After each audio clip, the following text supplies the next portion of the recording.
We will build it again. We will build it again. And he can't say that enough. What a great message.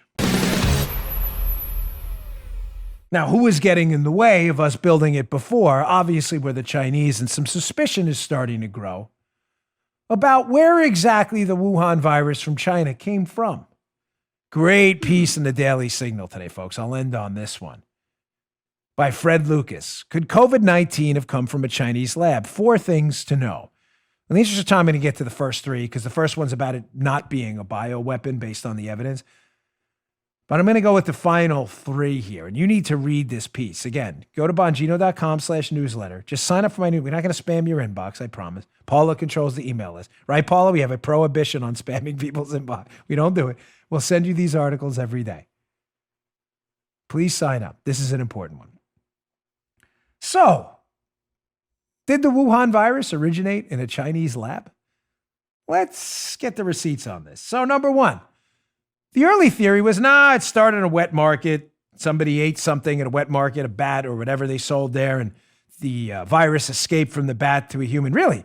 Because in the Daily Signal piece, they say, quote, a study published January 24th found that the early coronavirus cases were not connected to the wet market in Wuhan. The study was published in February by The Lancet, a weekly peer-reviewed medical journal. Many of you have heard of. Yeah. The study found the first case, Joe, reported December 1st by an elderly man who had no contact with the wet market. One of the report's co-authors, Wu Wenjun, a senior doctor at Wuhan's Jinjin Hospital, reportedly said that the man had Alzheimer's disease and lived 4 or 5 buses from the seafood market, and because he was sick, he didn't go out. Strange. Originated in that seafood market, that wet market out there, and yet the guy, one of the first cases, had almost no connection to it at all. Weird. Go to takeaway number 2. Where'd this thing come from? In a December video from the Chinese Center for Disease Control and Prevention lab, their staffers are seen, this is a video, folks, from this lab, collecting bat coronaviruses with inadequate personal protective equipment and unsafe operational practices. Really? The Rutgers microbiologist is quoted as saying in the Post.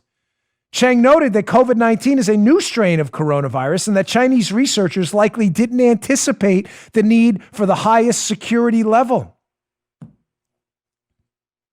There's video too?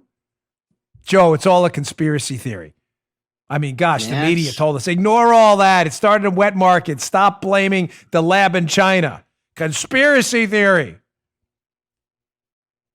Seemingly ignoring the actual, well, that's what the New York Times does. They rewrite their own story. They ignore their own evidence in their own stories. Right. They actually delete their own evidence. They're a serious newspaper, though. The gray lady, the dopey lady. Let's go to piece of evidence number 3 from the Daily Signal piece. In early January, 8 Chinese doctors, including Wei Wenlang, warned about the coronavirus. The government brought them in for questioning and condemned them for, quote, making false statements.